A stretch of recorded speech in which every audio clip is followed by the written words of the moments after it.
আমার আজকের এই লুকটা যদি তোমরাও নিজেদের ঘরে করে নিতে চাও তাহলে একটু ধৈর্য ধরে সম্পূর্ণ ভিডিওটা দেখবে। হাই, আমি সঞ্চিতা।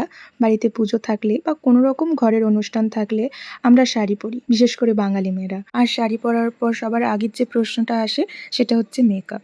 সকালবেলায় মেকআপ করতে হবে, কিন্তু খুব বেশি লাউড হলে চলবে না। আমি প্রাইমার ইউজ করার পর আমার যে অ্যাকচুয়াল শেডের ফাউন্ডেশনটা ওটা অ্যাপ্লাই করেছিলাম ফার্স্টে। দেন আমার যে এক শেড লাইট ফাউন্ডেশনটা আমি আমার হাইলাইট পোর্শনে ইউজ করেছি। লিকুইড ব্লাশার অ্যাপ্লাই করার পরে আমি লুজ পাউডার দিয়ে মেকআপটাকে সেট করে নিচ্ছি।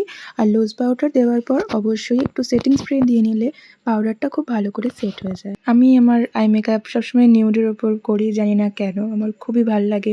আর বেশিরভাগ ব্রাউন আর ব্ল্যাকটা আমার খুব পছন্দের, যেহেতু আমার একটু ডাস্কি স্কিন, আমার ওপর ব্রাউন আর ব্ল্যাকটা খুব সুন্দর মানায়। আমি একটুখানি আজকে উইং করেছিলাম লাইনার দিয়ে, যেটাতে আমার চোখটা আর একটু সুন্দর লাগছিল। আর হ্যাঁ, আমি লাইনার ইউজ করার পর একটুখানি ফাউন্ডেশন নিচের দিকে দিয়ে দিই, যাতে লাইনারটা পরিষ্কার বোঝা যায়। আর একটু হালকা পাউডার ব্লাশ দিয়ে তো একটু সেট করতেই হয়, নাহলে লিকুইড ব্লাশটা সেট থাকে না, অনেকক্ষণ থাকে না। লিপস্টিকও আমি একটু নিউড রেখেছি, যেহেতু আমার চোখটা একটু ব্রাউন অ্যান্ড ব্ল্যাকের মধ্যে আছে।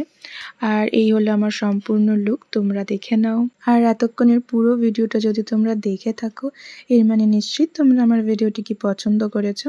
তাহলে একটুখানি লাইক ফলো করে দিও। টাটা।